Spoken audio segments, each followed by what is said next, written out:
Since its release in 2024, I've been addicted to Warhammer's 40k Space Marines 2.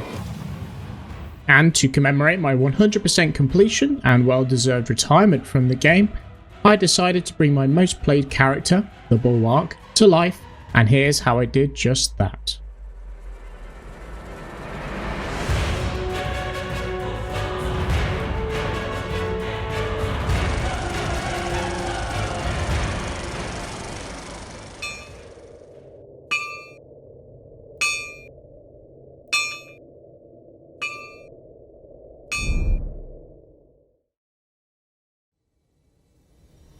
Good day, my name is Dan, and as a mostly self-sufficient prop maker, who could learn to make his own 3D models, well, today isn't that day. By googling Space Marine 2 Bulwark Helmet G-code, I could find a suitable design I liked without much effort. I quickly settled on this design from Cults 3D by Cosplay Planet 3D. However, since I made the purchase back in February of 2025, the file is no longer available. In fact, all Warhammer related designs have since vanished from the internet.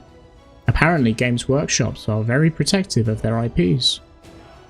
Cosplay Planet 3D does have many more awesome designs you should go and check out instead, but let's crack on with the video. First things first. To figure out how big I had to print the helmet in order for it to be wearable, I jumped into Mesh Mixer and loaded up the file. Navigating to the plane cut tool, I rotated and moved it down towards the bottom of the helmet to create a sizing slice that can be printed at different scales to see what fits best. Exporting and moving over to Ultimaker Cura, I adjusted the scale starting at 100%, then 110%, then 120%, until I could fit my big old noggin through the hole. Just about. Since the helmet is now a little too big to print all in one piece, I hopped back into Mesh Mixer to slice it up. Using the plane cut tool again, I looked for places with edges to line it up with. Doing this would help me hide the join lines. A few more cuts later, I had a piece small enough to print, so I exported it. Then I hit undo, flipped the cut, and had an additional piece to export. So on and so on until I had cut up the whole helmet into 11 pieces. Back to Ultimaker Cura, loading up each piece one at a time, I first scaled them up to 120% before forgetting, and used the lay flat tool to make sure the pieces were flat against the build plate. After rotating the piece towards the camera and amending the settings to my liking, I hit slice. Checking the preview layer by layer, I made sure everything was supported properly and then began printing.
After a total of 23 days of print time and 2.5 kilograms of filament, all the pieces were finished and ready to be put together.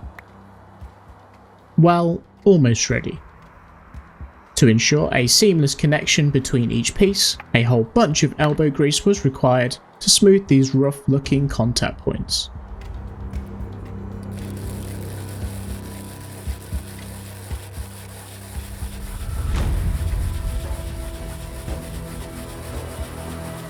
It was at this moment I was thinking to myself, well, this sucks.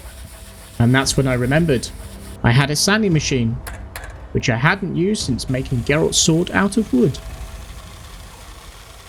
In just 30 glorious seconds, this machine saved me from figuring out my last few reasons why I absolutely despise sanding.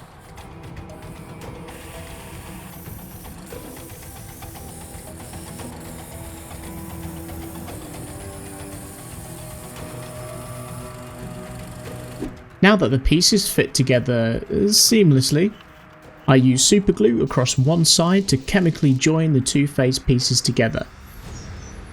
But then to go overboard, I also used a hot soldering iron to physically weld the plastic together along the inside.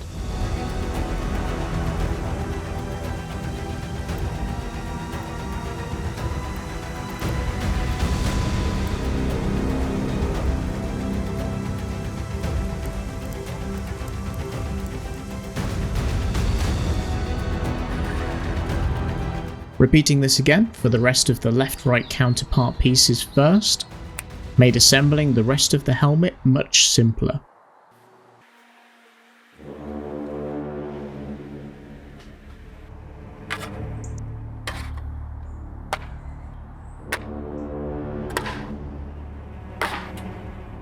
With the join lines not being as seamless as one could hope for, I had no choice but to test my very own, probably never before tested method of filling large gaps in 3D printed cosplay, that being 2-part epoxy resin.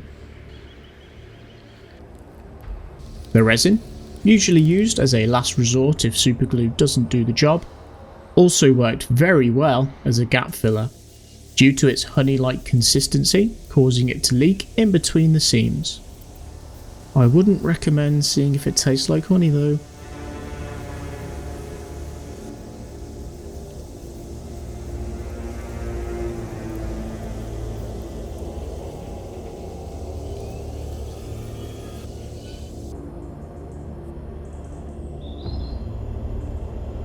When the resin cures, it cures solid.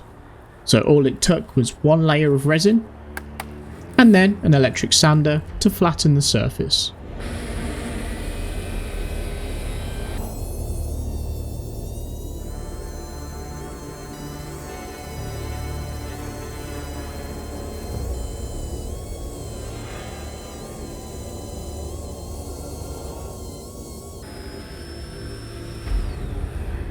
The next challenge to tackle was how to remove the layer lines in order to make the surface smooth for painting. That's when I stumbled upon a method online that uses acetone and an acetone based wood filler in a 1:2 ratio.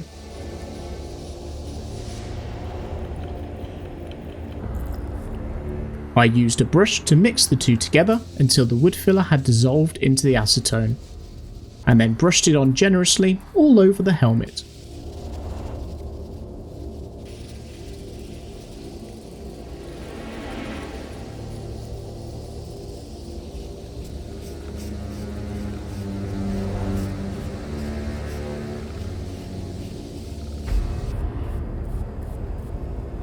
I left the filler to dry completely overnight, and then used some medium grit sandpaper, along with a sanding block, to remove the extra.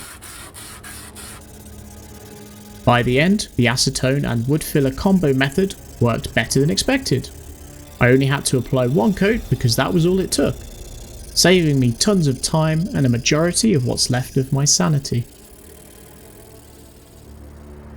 To finish off, I used some finer grit sandpaper and went over the whole helmet again, but you've seen what that looks like already. My plan next was to spray the whole helmet in filler primer spray paint. But first, a shower, to remove the dust.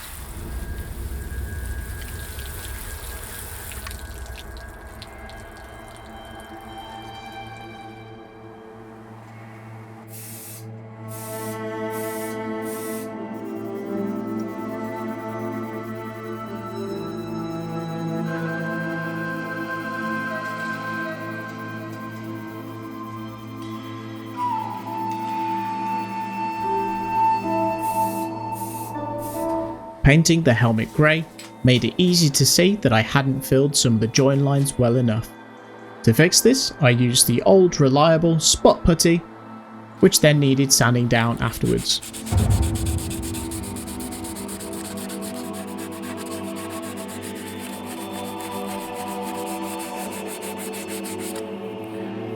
For the final step of the oh so tedious sanding stage of the project, I used a very fine grit sanding sponge to make the helmet as smooth as a bald man's forehead.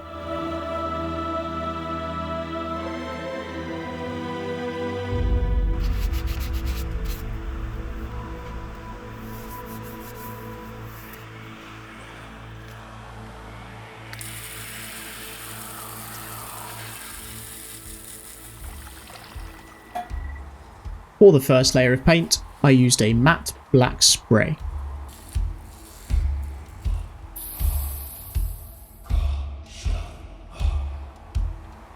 Since my Bulwark character supports a dual chapter colour scheme, I added a line of masking tape right down the middle so I physically couldn't mess up the paint job. For the left side of the helmet, I used Games Workshop's own Alatok Blue layer paint. I brought 3 to make sure I had enough.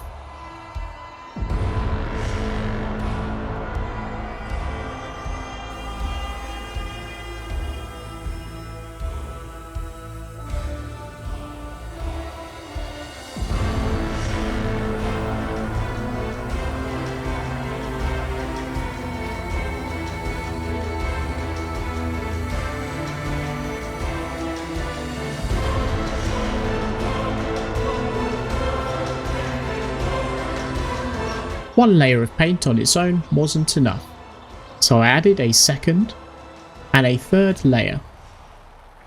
To my surprise, a little went a long way, so I only ended up needing 1 tub of paint.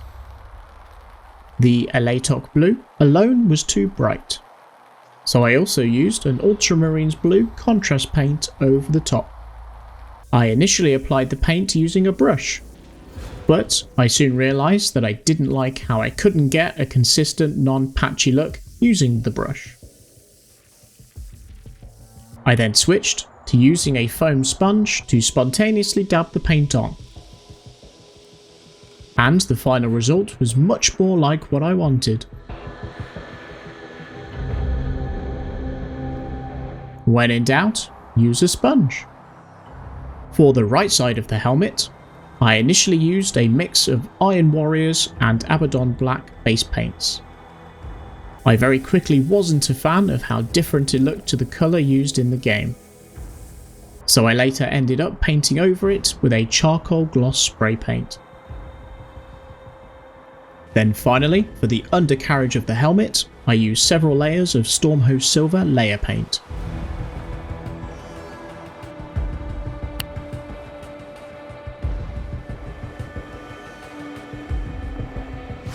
Using more Stormhost Silver paint, along with a small piece of ripped up sponge, I delicately added an exposed metal look in and around the battle damaged areas, and along some of the edges on the helmet.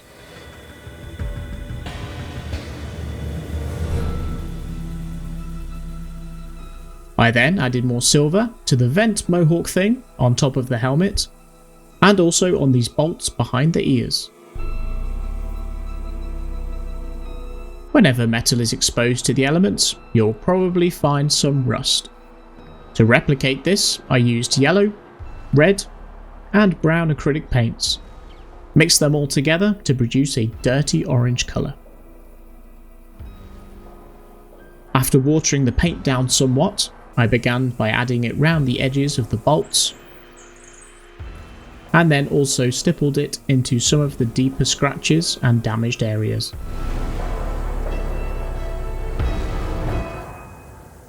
Then, as a final bit of weathering, I used a lot of this Nuln Oil shade paint, spreading it all over the helmet with a sponge brush.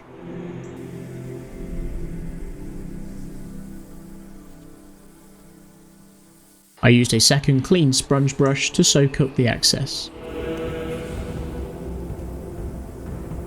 The shade paint was quite glossy at first, so glossy that I had to blur my reflection to keep my identity a mystery, but also to hide my concentration face. No one wants to see that. I probably had my tongue out and everything. For the undercarriage, I laid the oil on thick so that it would run, drip, and collect in the depressed areas that, in a classic Space Marine life or death situation, would be difficult to clean. My next task, after the Nuln Oil had dried, was to put some grating over the vents, using some steel wire mesh. Sticking some paper over the vent, I used the side of a pencil to trace round the outer edge. Then I used the tip of the pencil to find the inner edge and drew a mark, repeating every so often all the way around.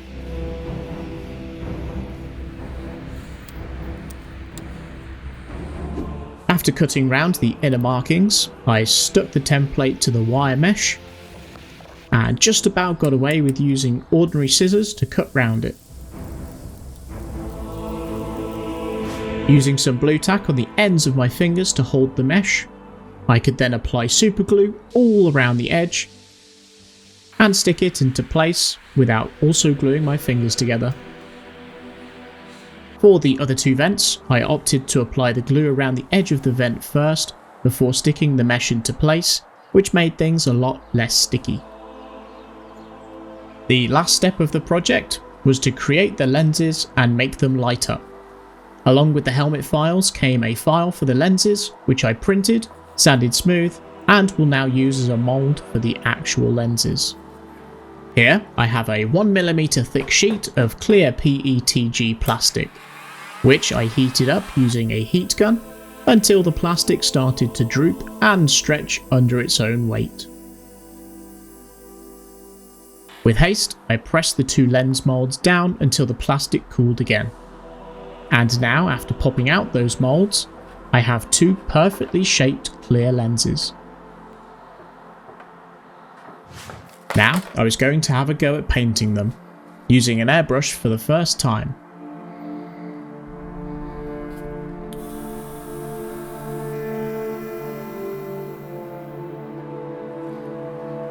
I began by mixing some airbrush thinner with some white scar layer paint, adding more paint until the mix had what could be best described as a milky consistency.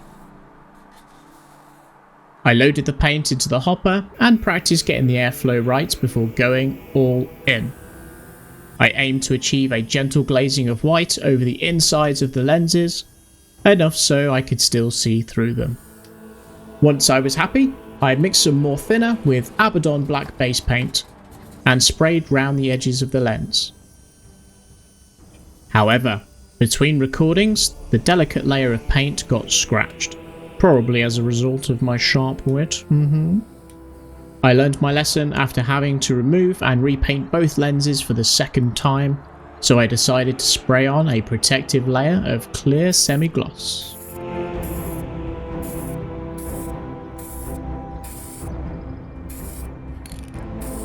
Afterwards, I fixed the lenses into the helmet using a mix of super glue and hot glue. Oh, wait, how did that get there?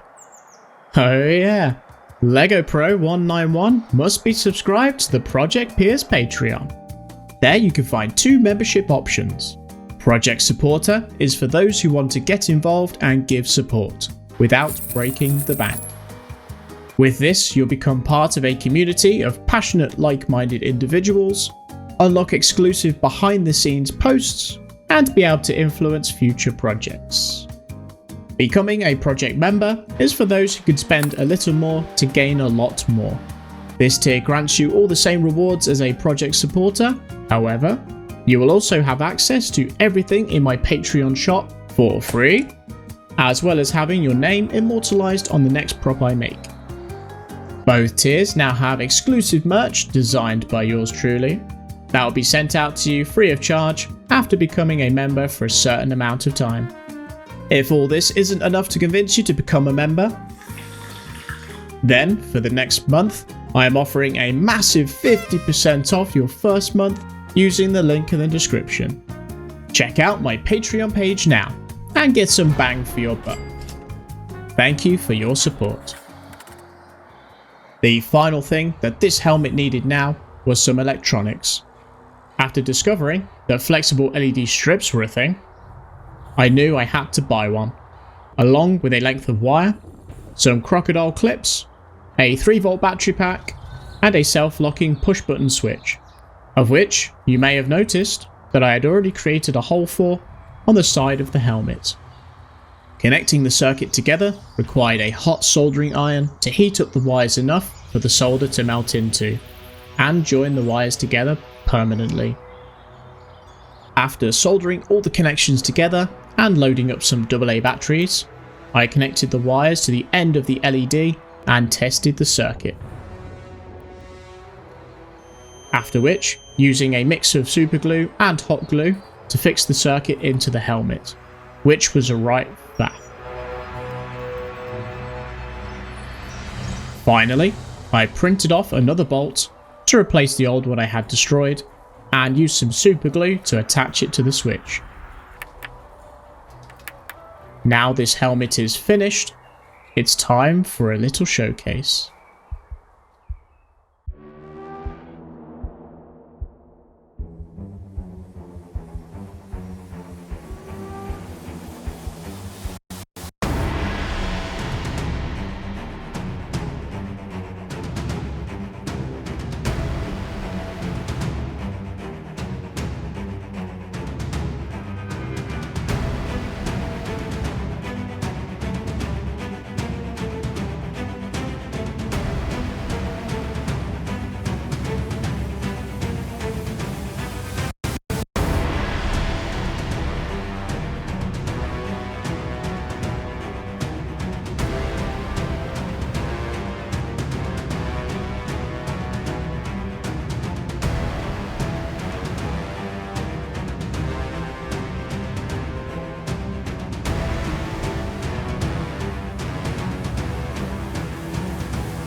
Thank you for watching all the way to the end of the video.